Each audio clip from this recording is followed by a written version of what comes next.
Welcome to our open tabs. Welcome to our open tabs. Welcome to To our Oh, open, yeah. yeah, it would be that. welcome to our open tabs. Or would you just say welcome to our open tabs? The possibilities are endless. It's kind of like how the Adventure Zone, they would have like is a podcast I love, and they have a like about the podcast that they call the Adventure Zone. I like it. Yeah. I'm Mara.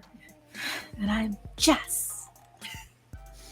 And this week, have I got a treat for you, Jess? Ooh, I need it. It's been a Tuesday. Ooh. Well, we're going to talk. So, I mean, so far we have roads back to Joseph. And this week we're going straight for Joseph. There's no mystery to this, because this is a obscure. We need to come up with a jingle for this at some point, but weird things in Mormonism. So,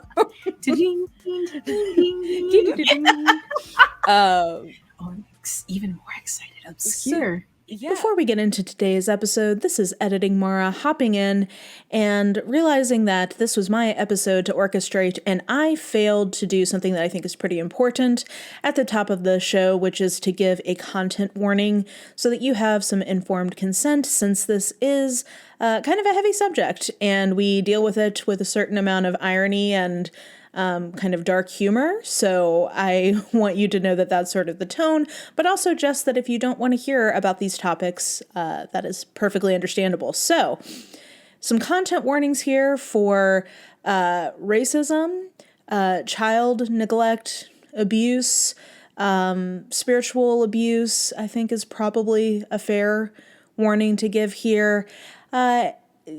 Incest, I don't know, familial abuse of minors.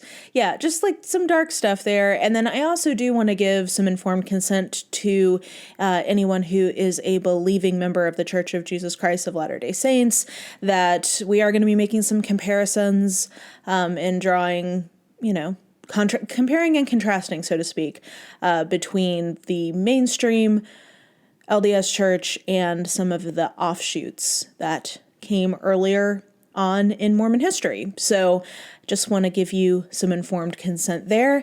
And without further ado, let's hop into what I think was an interesting conversation, but it is a little heavy. So kick it over to the podcast. Yeah. So okay.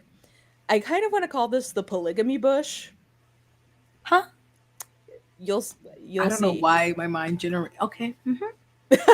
Oh, I didn't even think of it. Yeah, well, you know what? Some of these people are living very quaint lives, so that is probably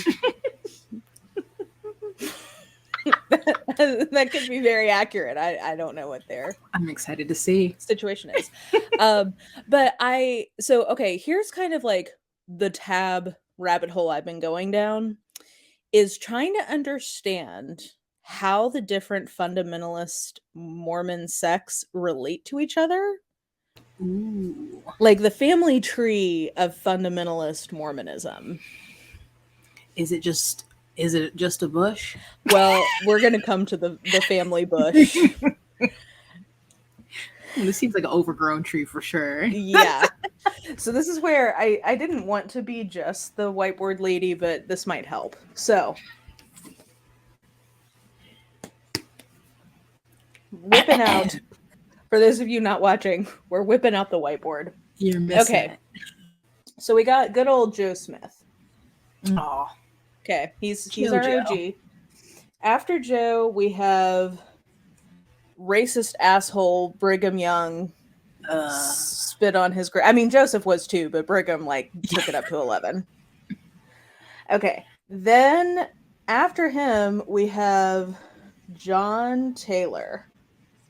And John Taylor. So, fun fact, I should disclaim, this is all from memory. So, for those of you who actually know Mormon history, fully, please do not come for me, because this is just purely a non-Mormon's memory of Mormon history. So there you go. I bet If you it's want pretty real accurate. Mormon history, go watch Radio Free Mormon or whoever. Like, this is not. Okay. So John Taylor had a revelation. So it turns out Jesus still chatting with Mormon prophets by the time we get to John Taylor. Wow. I know. Because they're in hiding, they're under a lot of persecution for the polygamy, the principle of polygamy, which, for a little Mormon theology refresher for those of you not in the know, Joseph Smith conveniently, question mark, had a revelation when he was trying to convince his wife Emma that polygamy was divinely appointed.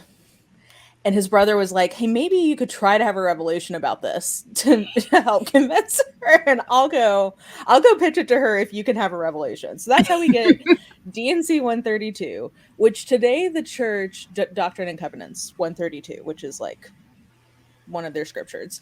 The church today will tell you that 132 really is talking about how salvation is found through like marrying in the temple and like having your eternal family, whatever. But the original understanding of what 132 is about is that the way you get to heaven, or like the highest level of heaven, is through polygamy. Okay, which is going to be a recurring theme here. Gotta please Heavenly Father. Heavenly Father is like, I need you to... One wife? Absolutely not. One wife? Please. The more, the Who better. do you think I am? Boring. So anyway, so 132, like they're being persecuted by the time John Taylor is president of the church because of the polygamy. And so like he's asking Heavenly Father, is 132 still in effect? Should we still do this? And conveniently, thank God, literally, Jesus appears. Oh my gosh. In the flesh? Yes, to good old JT. Wow. And he's like, yes. Did I stutter? A la Stanley? No, I did not. Like, have I not made myself clear about this? Polygamy is what I want you to do. JC to JT. Wow. Jason, direct.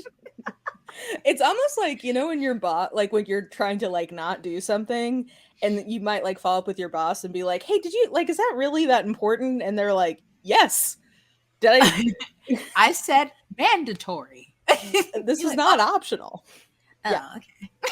So JT then goes and tells several of his closest confidants, including Lauren Woolley, hey, guess what? Jesus showed up and told me this. So just so you know, this is for real, for real. This is law. Yeah. No choice. So Okay.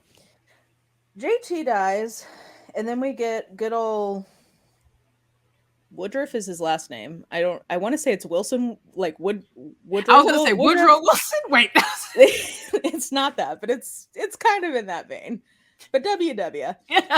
And he's like, the US government is on my ass about this, and I want them to get off my dick on the whole polygamy thing. So, first proclamation is issued saying like polygamy's over. But there's sort of like polygamy's over. Winky face. And Lauren Woolley and his bros are all like, I see that winky face. I hear you. We're gonna keep on keeping on. No more. With our what? Yeah, we're gonna preserve this even if the church can't. Mm-hmm. But they remain in communion with the main LDS church at this point. Cut to, I think it's like 1904 or 1905. Utah's trying to become a state, or like they're trying to get a senator seated or I forget exactly the reasoning, but they're like, no. Okay, actually now polygamy is over. It's like the second proclamation, but there's no winky face that time. Oh, okay. It's like, no, truly it's over. But again, Lauren and his buddies are staying out. It's called Short Creek, this area. Yes. It's like on the border. Yes. Okay. Yeah. Yes. It's on the border between Arizona and Utah. And confusingly, one of the cities is called Colorado City. Yes. Is that so weird? Very confusing. And so they're like, okay, cool. But like Lauren heard from JT that Jesus himself has confirmed that we still need to do this. And I have to say, like, respect to them, because it clearly came at a lot of cost to them and their families. They are following their convictions. So I can at least respect that it's like a genuinely held, if what I would submit is misguided belief. That's a good term. Misguided. Misguided is the most generous term I can put here. And it seems like, again, I'm not going to say that this is like a healthy scenario for women and children, but it's at least like not the toxic, like super toxic version that we'll get to. It sounds like, Yeah.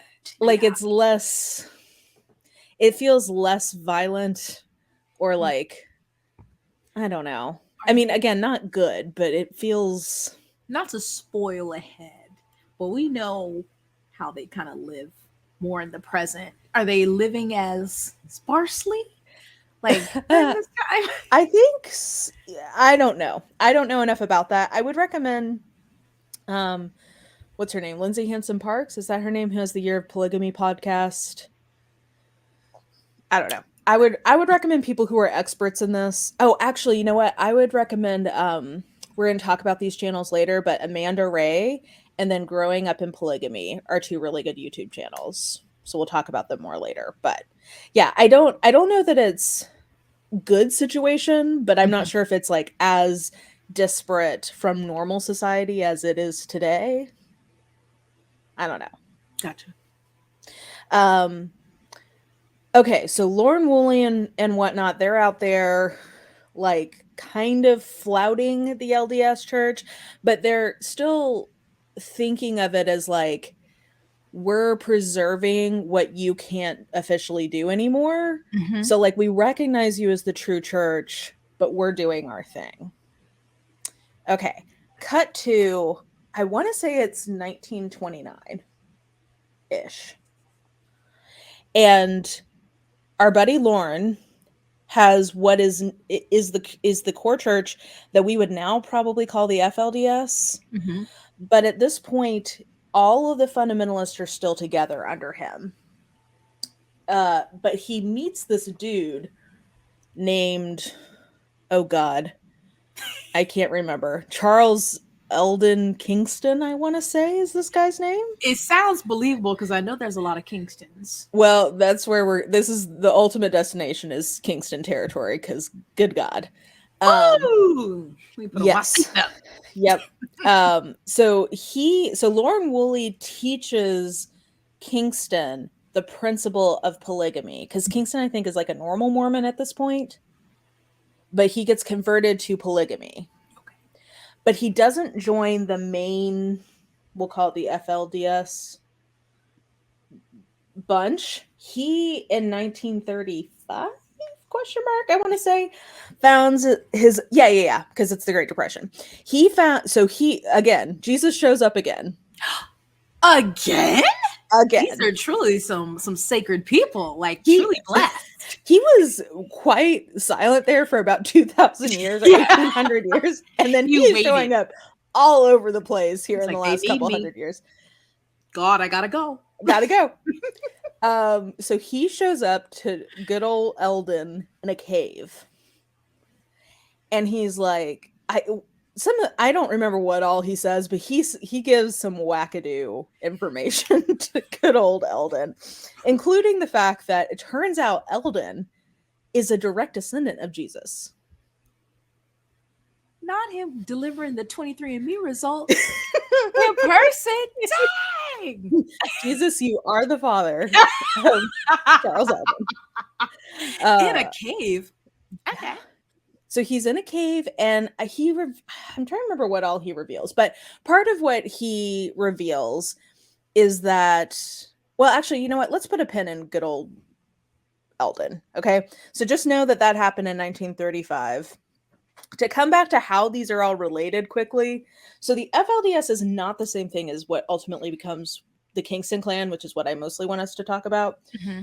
But the FLDS continues to be one thing until I think it's 1950 something, like 51-ish, when the prophet of the FLDS appoints this dude named Charles Zitting as one of his apostles, and it's very controversial, and so it splits off into the AUB, which is the Apostolic United Brethren, who you know probably from Sister Wives. So the AUB is what I would describe as like the liberal fundamentalists. Oh, okay. Yes, that makes sense. Like they're most integrated into society. They're not like living out in their own little their thing. prairie dresses. They're not marrying underage girls, which in this case is like a low bar, but an important bar for people to clear. But truly, though, yes. Okay. Yeah. So the AUB, again, I don't like it. I don't think it's good for women and children, this entire system. But if you're going to be a fundamentalist Mormon, this is probably the best version. Okay. So then you have the FLDS, which eventually splits into the Centennial Park group. I think when Rulon Jeffs comes in, Warren's dad. And then when Warren comes in, you get this Canada break off. So like the FLDS, all that to say is like, it does seem to be the main root of a lot of these fundamentalists. They have their own little groups, grouped by areas, a lot of them, right? Like where they are. Yeah, and they like splinter at different points. Gotcha. Okay, but now we're going to focus on the Kingston Clan, because that... Oh, Jesus. I should have brought up wine. You really should have, because... Okay, so good old Chucky Eldon, Kingston... he goes back and he talks to his wife and kids. They're not wild about it, but they're down with the polygamy thing. Wow. His first wife is his favorite, and when she dies, allegedly, he like goes and digs up her grave and cuts off her finger to carry it around with him. Allegedly. I don't know if that's true, but what a rumor to have spreading about you. Whoa, indeed. But in 1935, he creates the Collective. I think so. The Kingston Clan is technically the Latter-day Church of Christ. That's like their official name, but they're also called the Order or the Kingston Clan. And then they have this parallel LLC that they create at this point called, don't even ask me, it's like DCCS or something, but it's like the Collective. So it's the Great Depression. And this is the second thing. So like the polygamy is like one of the main commandments that they're holding to that the mainstream Mormon church breaks away from. The other thing that they're holding to is this idea of the law of consecration. I've heard of that. So it's basically Mormon socialism.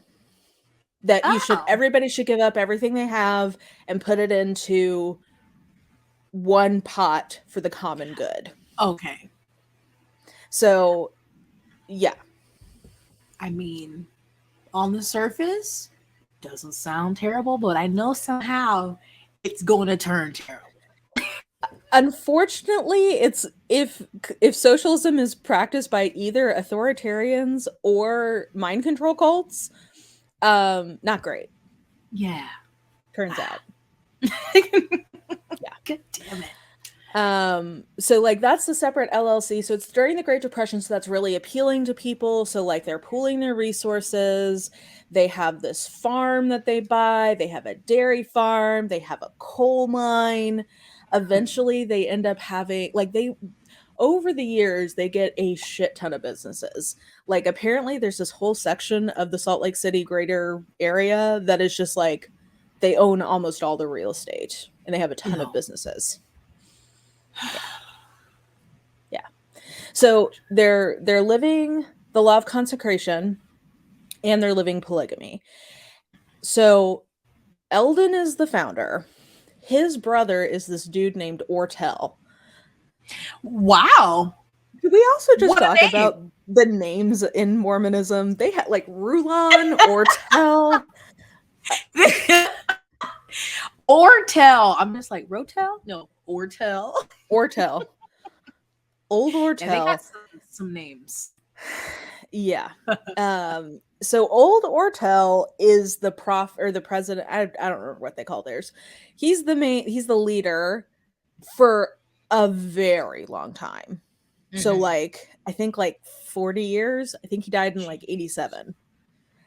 Um and he oh man, how to even segue into this. So do you know anything about cow breeding? Holstein cow breeding? No, not a no. Well, Mm. Ortel was a cow breeder, and he would crossbreed them to produce better results, um, which sometimes included like inbreeding them. That better results. I'm in. I don't know anything about dairy farming, cow breeding. I would love if somebody actually knows that this was a good idea or not to let us know. But Cause he's then like, wait a second. We are Jesus's descendants. Hmm. And probably we need to keep our bloodlines pretty pure here. I guess I should just start marrying my sisters. okay. I, I guess it's better than I thought something was about to happen with the cows, but Oh. but still not good. Yeah, I'm not sure which is worse. But he ends up having, I think, like 13ish wives, most of which are not his sisters. I think he only has one or two half sisters he marries. But he does heavily, so like one of the things that is a tenet of this group is that the leader has to arrange all the marriages. And Mhm. so his favorite wife's name is LaDonna. Okay, lasagna. LaDonna was the second wife, but she's the head wife. Ooh. She has like, I don't even remember, but I want to say like 10 kids with Ooh. Ortel. Jesus. And when I tell you Ortel is marrying these 10 kids to each other, he's marrying these 10 kids to one of his other wife's daughters. Like, this family tree is a bush. Oof. I'm just like family reunion on a whole new level. Like Yes, half siblings marrying half siblings, uncles marrying nieces, cousins marrying cousins is honestly like the best you're gonna do in this. you're like, oh, this is better. We're only first cousins. Oh wow, we have like more than that. We don't share one grandfather. This is fantastic. We're really diversifying the We, gene pool. we have more than one grandfather. Yeah. What a thrill. Oh my gosh. Yeah.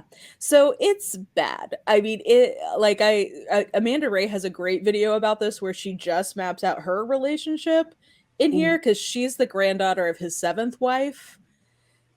But her dad married her mom and her mom's sister, so two sisters. And then he married his half sister. Yeah.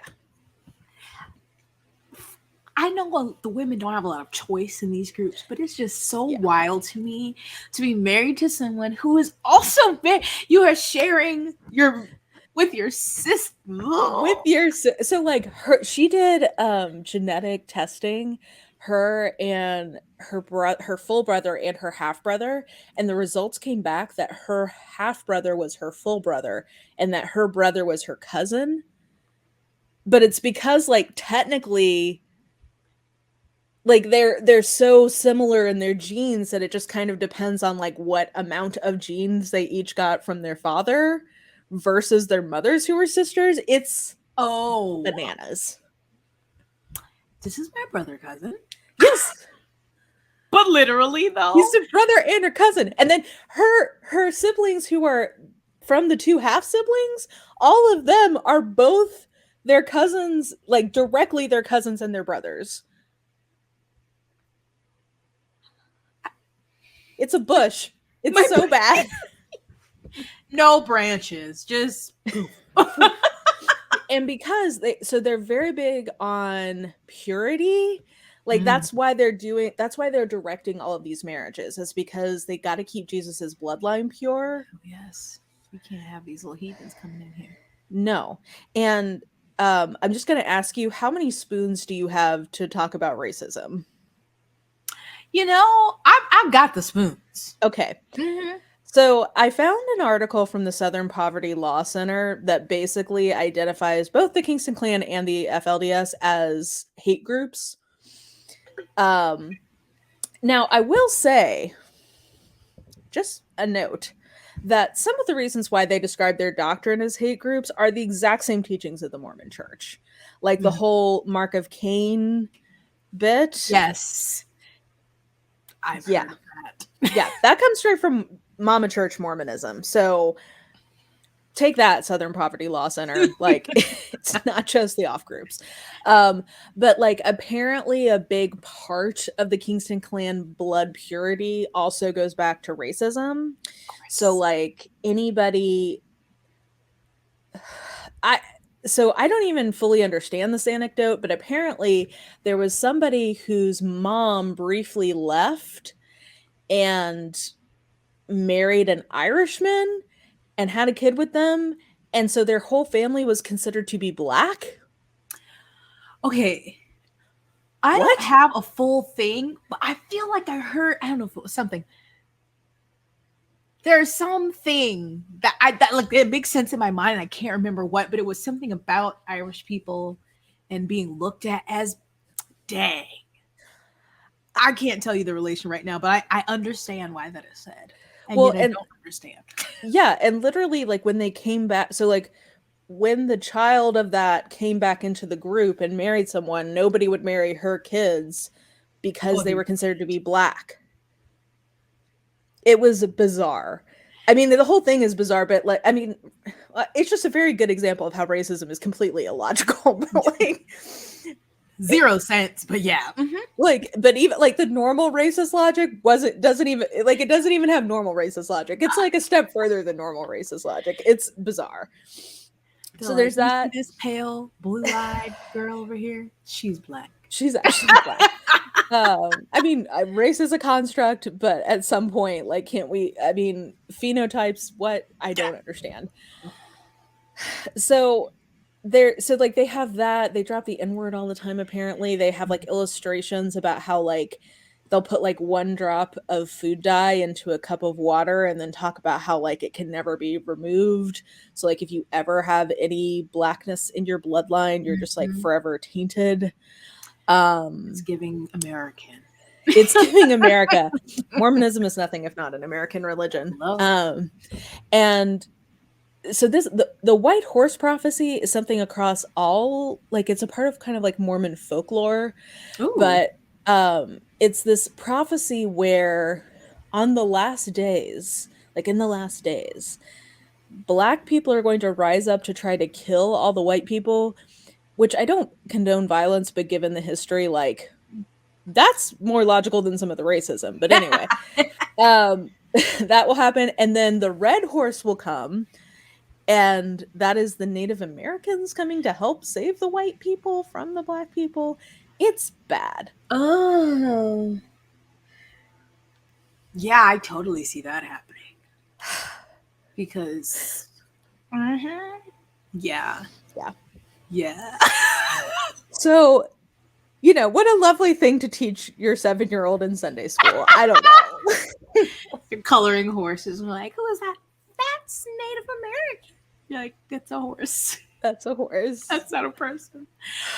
Oh. It's so bad. So anyway, they're identified as like a general hate group by the Southern Poverty Law Center. Oh, actually, you know what? I've got to read you. Let me find this because this made me literally laugh out loud. So they were doing this research. The Southern Poverty Law Center was like trying to interview people for this article they were doing, and they only could find one person who would go on the record about it. And he watching him try to understand like what they were getting at was pretty entertaining. Oh, yeah, also they have hate things against Hispanic people. Who's surprised? Okay. Okay, so they're asking him about the racist belief. And he says, still, he conceded that some of the order members may have prejudiced beliefs because, quote, in our organization, people have freedom of choice. Mm. Okay. So what about polygamy? Is it a requirement to gain the highest levels of heaven? Yeah, I believe in it, he said. As far as how you end up in heaven, that's up to God. Young declined to comment when asked if he practices polygamy. Intelligence Report then read the names of women believed to be his wives, 4 in all. Okay, I have one legal wife, he said, but I do have children with other women. Asked if 2 women named were in fact his first cousins. Young paused, finally replying, I guess I'm curious as to what you're trying to get at here.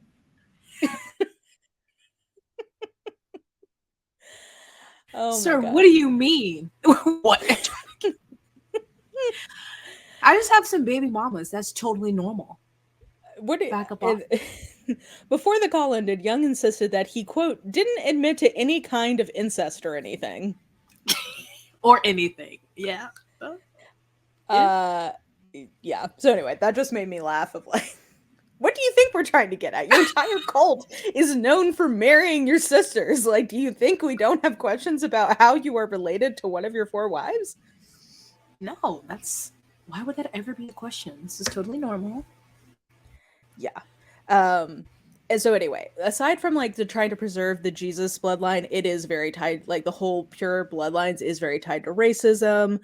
Luann Kingston, whose defiance of the cult led to conviction of her former spiritual husband, Jeremy, recalled that order members saw intermarriage as a way to keep the bloodlines pure, and by pure, they meant white. So funny. So many different groups, things, so many common goals. Like, yeah, pure. Uh-huh. Pure. Mm-hmm. Obviously, no one knows how biology works. Well, I mean, I guess I just have to question when I say pure, I tend to think of like healthy, good, like no. Good idea, not like literally I think so. Unfortunately, and I know that I'm making a little bit of a joke, but also I do want to acknowledge that this is a serious topic. Unfortunately, when you have that many very closely related marriages happening, you have a lot of birth defects and a lot of deformities and a lot of children who don't survive their births. And they apparently like bury them in their yards. They have like a spot, like a holy spot where they sprinkle these children's ashes because they don't survive. And apparently one of their leaders said that like if you have 4 or 5 duds, as long as you have one pure genius child emerge, it's worth the pain and suffering of the mothers and the children to produce these children. Like dud. That's what they. Yeah. Yeah. Wow. Yeah. So anyway, all that to say, pure bloodline, I would think would mean that you would be producing a lot of really healthy, thriving children, and that doesn't seem to be. Yeah, it doesn't seem to be what's happening. It's giving very Habsburgs. Yeah, yes. It's making it worse, but as long as they're white, hey, I guess that's all right. Good. Yeah. So there's that. Like, obviously, women are treated horribly in this situation. Like, all of their marriages are like. In polygamy in general, it's a problem. Like there's boy children are a problem because if you're going to have a bunch of wives, like the leader I think has like 29 wives, well, there's one dude to 29 women. What happens to like if you have too many men around, they can't be polygamist. Yeah. So a lot of times they like kick out the sons or like push them out. Yeah, I've heard a lot of sad stories about that when there's too many, or some are like not even finished high school. They're like right out of high school, like kick base. Yeah, literally like get out, go somewhere else. Like how does that make any sense? Yeah, it's really sad. And I mean, in this case, I think that if you're a Kingston boy, because you have the pure Jesus blood, you may be in a better scenario than some other polygamous cults, Mm-hmm. but like if you are not one of the Kingston boys, you are screwed. Like nobody wants to marry you. So that's sad. Like, so it's sad for the boys, it's sad for the girls because they're like super controlled. Like they brag that now they don't make them get married until they're after 18, which They're basically old maids. I know. I mean, but like they're very strictly controlled. A lot of the local police are affiliated with the Kingston Clan, so like even if you run away, sometimes the police will like bring you back. Yeah. It's really sad. In those areas, especially that like Colorado City or like Short Creek or Crick, a lot of them will say, Yeah. is like all the businesses, the banks, the like everything almost is them. So like you got to get far away if you Yeah. can get out. You need help basically Mhm. to be able to get out a lot of times. Mhm. Um and the Kingston Clan I think is interesting. Well, actually before I leave the topic of how horrible this is for women, there's an expectation that all the women have a baby a year. So just think about how horrible that is for your body. A year. A I mean, year. it almost takes a whole year to have, and then you need to recover, and then you're supposed to be pregnant again. Yeah. And if you have like miscarriages, they won't let you get medical help. Like it's really bad. Like this is so bad for women. This is so, I mean, I know that's not a controversial thing to say about this, but like this is Oh the my! I some of that I didn't even know that a baby a a year. year. Yeah. That's wild. That's, I mean, the lady on TikTok who has the list of reasons to not have a baby, Right? Enough for just one, but one just a year after year. year, and you're doing, and then you're, I don't know, your fifth one, you got four under four, and you're, oh my gosh, and And they have to you're, do so much else, cooking and yes, they're, well, and they're all basically single moms. Like they're expected to be able to run their households without any support from the father. So like they're supposed to be having a baby a year, plus they're working. They're only allowed to work at Kingston owned businesses. You have to have like, so because of the collective aspect, the church technically owns your house. Um you can only bank with the church's bank. So they don't even give you money for your job. They just like apportion you. are you getting shroot bucks? But basically, it's like Paul's the leader now. Paul Bucks. They're like, here's your ration card to go to the. Oh my gosh! It's like the actual nightmare that conservatives talk about with like socialism. Like it's the actual version of that as a nightmare. Oh, I thought they at least like got paid. Like I No. knew it was their banks and. Well, like they technically have cash, I guess, in the bank, but like they can't really access it freely. Yeah, you'd probably have to have your husband there to give you permission or something, or only he can get out money. Yeah. I mean, if you die and you owned your house, technically, it goes back to the church. So then your kids, if you wanted them to have it, would have to buy it from the church. Yeah. Mm. As So if they don't have enough money.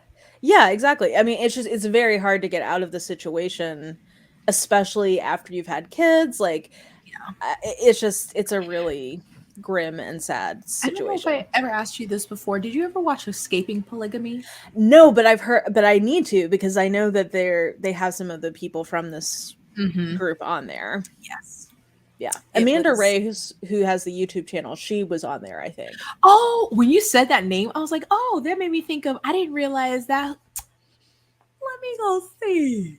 I love her. She's a very good storyteller. She talks with her hands in a really great way. But yeah, so there I need to watch that. But yeah, I don't know if that's the only group that's on Escaping Polygamy, but they are definitely one of the groups that's in there. Yeah, the major one. Oh my god, that is her. Hey girl, so proud of her. Yes. Okay, I did not know that was her that you were talking about, so now I'm excited. Now I got another YouTube channel to watch. She did a great video recently about her family tree / her family bush that was very interesting. because she's on the show and there's some other, I forgot, some of them are like interconnected, like they either have the same dad but different moms, or some of them were like biological sisters, some were like cousin or a second cousin, like. Yes, she talks about how those people are related in that video, Ooh, okay. and how she's related to them. Yeah. Yeah. Wow. I used to love that show. Yeah. I mean, it would stress me out, but like emotionally, I'd be like, oh my God, they're getting free. I know. Well, yeah, it seems it's interesting. They have, I think, about 10,000-ish people now, and like a ton of them get out, but because they have so many babies, it's like semi-growing at this point just through reproduction. Like they're not converting people, Yeah. but they're growing just because, I think the leader Paul has like 29 wives and 300 kids. Something insane. 300. 300. There's no word. There's no word. Absurd isn't even the word. That is just no. Yeah. It's I mean, I don't even want one, but 300. He don't know them all. He's probably met half of them. Yeah, I mean, well, and then like I don't know. I don't really know what the end game for this company for this cult is, because surely if they keep inbreeding like this, like they're just not going to be able to continue to reproduce at some point. No, I'm surprised it's made it this far. There have had to been somewhere an outsider came in, or no, or they have like I guess they have like enough outsiders to like, or like nearby groups maybe who are still like, yeah.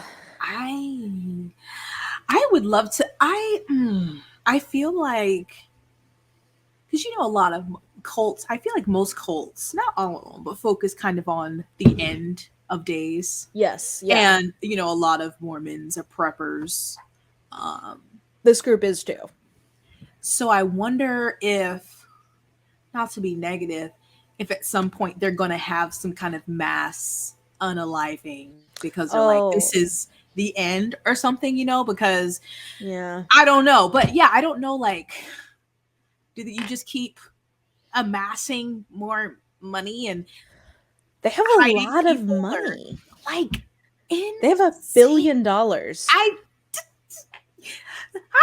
That is just doesn't make sense to me. And I don't get like, I don't know if you saw or see, because you mentioned the Canada, because I know when I watched Escaping Polygamy, like some of them, because they sometimes the wives would get taken and separated from their children. Mm-hmm.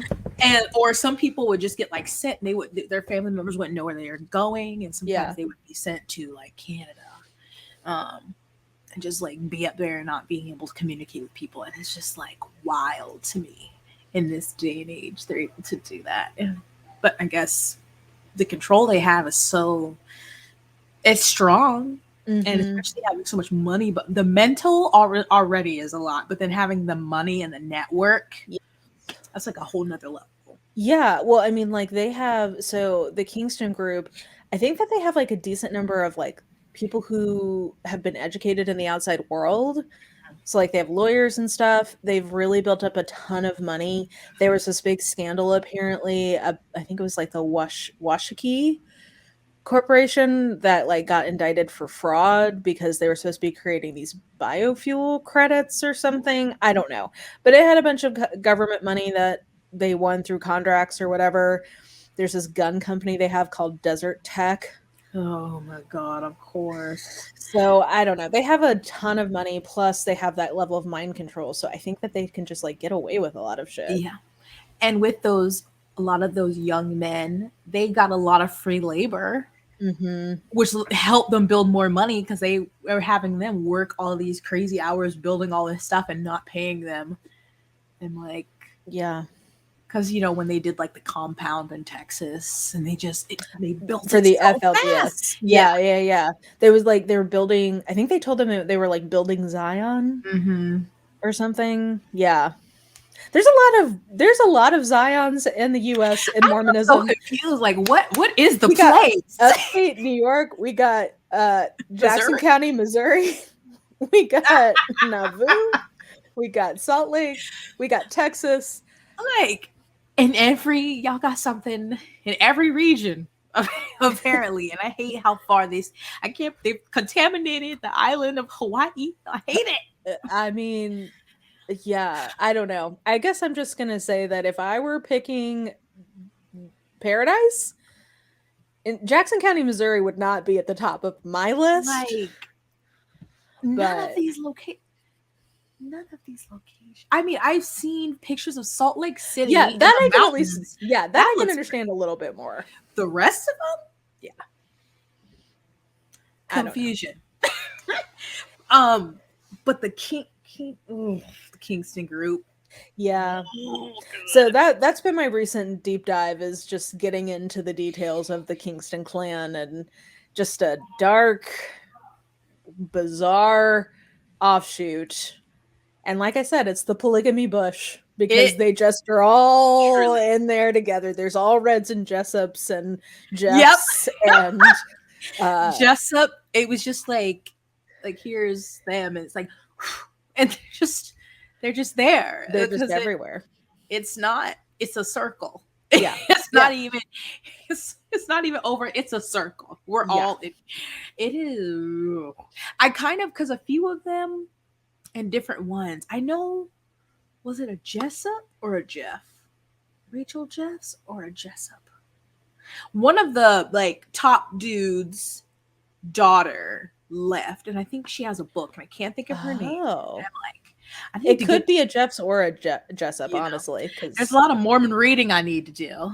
Well, I also think this is a good prep episode for when we eventually talk about the Chad Daybell and Lori Vallow case, because I think it's interesting to consider the differences between this version of Mormon fundamentalism and the new wave of like Denver snuffer. Oh God, what's that lady's name? I can't remember, but she did like a podcast with Chad Daybell at some point. Oh, I know I can't think of her name, but she does the spirit dancing with the ribbons when she's in the spirit. Yes. But like, that's like a different version of Mormon extremism and fundamentalism. Yeah. So it's just interesting to think about like the similarities and the differences. Because they've got like the light and the dark and calculating all of that. And like the new age version of Mormon fundamentalism. It's so odd. And then you think about sister wives, and I'm like, are y'all, besides polygamy, do y'all practice anything else in Mormonism? But that's not the point. Well, I think not. It seems like they've Christine's totally lost her faith. Yeah, I feel like the first season was the most like Mormon, but as it went on, and clothing changed and times changed, and besides him having these spiritual wives, I'm like, that's kind of the only thing you have Mormonism. And yeah, I mean. Yeah, we also need to just have a Sister Wives episode, because I heard a teaser for that. Word on the street is that Christine and Janelle are getting a lawyer to get into the money situation with Cody. Oh my God. I hope. So. Oh, I really hope they're doing that, because they deserve every penny. Yeah, Robin in your $1 million home with your you and your 5 nannies, and oh God, those eyebrows. The eyebrows and the Robin hair haunt my dreams. She's like, I didn't want this. I wanted the sister wives. Okay, well, too bad, because Cody just wanted you. So y'all obviously don't have matching views. Listen, if I had to be married to Cody, I would also want there to be other women to ease the load there. I'm like, please go over there. Give me a break. Yeah. Janelle's like, I'm good. He's like, you're going to choose me or the dogs? He's like, well, I'm going to choose my dogs or my kids. So yeah. And clearly. Freedom. I love the freedom. And obviously they are different. Yeah. But one thing about like watching Escaping Polygamy because they do have like organizations and stuff that would like help people, but some of it was so hard, you know, especially if they had kids. A lot of them stopped school, like middle school, so they don't even have a high school diploma or a GED. Like they really, I don't know what the word is. They really kind of hold them back so that it, even if they're like, even if you get out of, what are you gonna do? You have like, where are you gonna put down your Mormon jobs as references, or like you don't have a degree, you haven't had any kind of job outside of family. It's I mean, hot take, cults are bad. They're not. High control groups are not where it's at. Co-sign on that. And yeah, there's just so much under the umbrella of Mormonism. Yeah. But anyway, so that was what I set out to do, was try to figure out how all these different fundamentalist groups are related, / like what's the deal with the Kingston Clan. So it makes sense with the Kingston clans that they would be straight from Jeebus himself. Look at him. Wow. Jesus showed up a lot in this story. JC's own people. Wow. Yeah. He said, pain and suffering, don't got time. Go tell my homies proclamations that they need a lot of wives. Making time.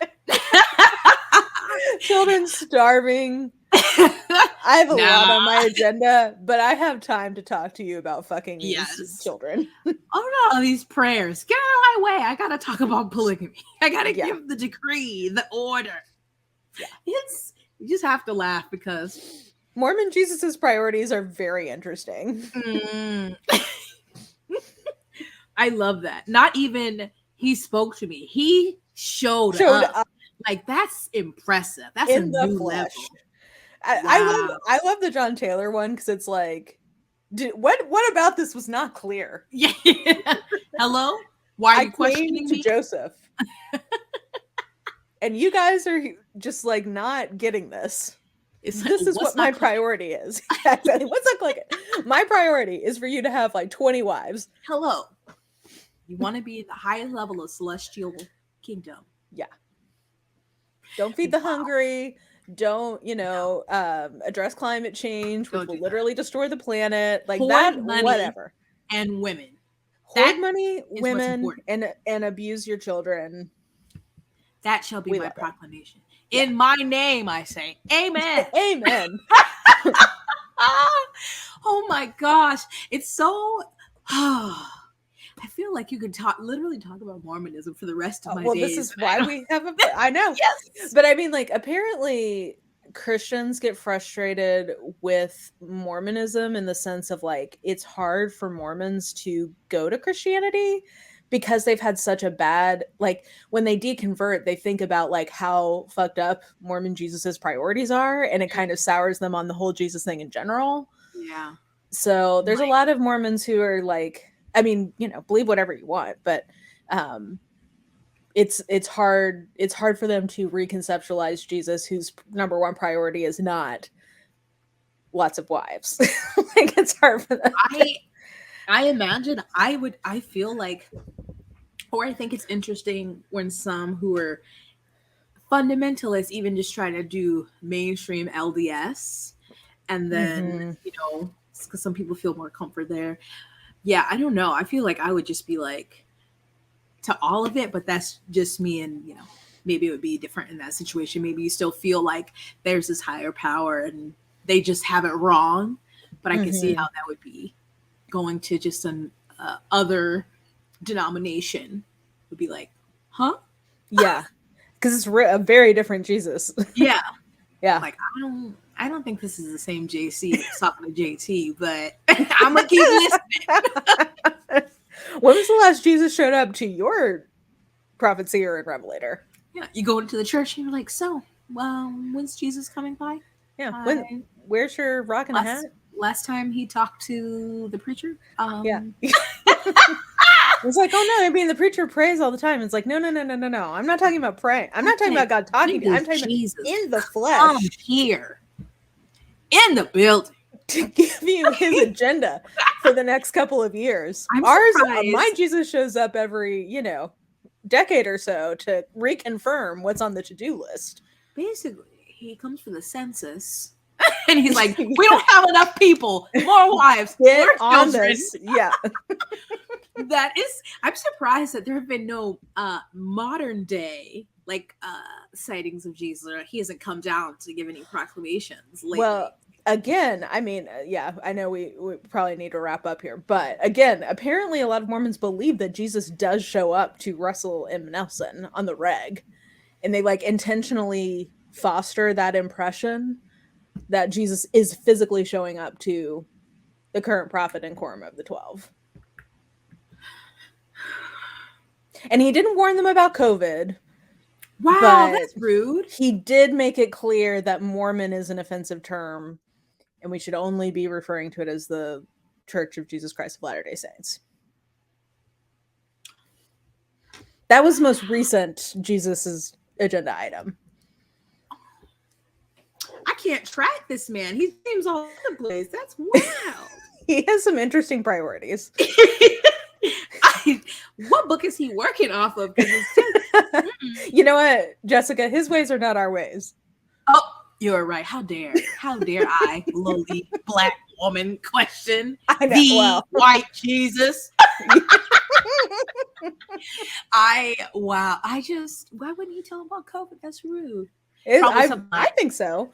He could have really helped him out there. A warning at least. Yeah, you would think. I feel like we still have to, maybe not this year, but maybe next year we have to go on our reverse mission trip to Salt Lake, or our field trip in field reporting just into the mist of the Mormon lands. If this podcast ever gets big enough, I feel like we would have to do an in-person event in Utah. Yeah, maybe in all time. Yeah, that's something. But yeah, we're going to Nauvoo. What is it, Illinois? Oh my gosh! Whoa! Yeah, wow. We could just do like a tour of the U.S., like all the holy sites. We could do events. That would be amazing. Whoa! Something to look forward to, guys. Come on, share this podcast. We gotta get out here. We gotta get our Mormon tour going in 2024. Our not undercover reporting doing. I'm doing it for the Black Nemesis.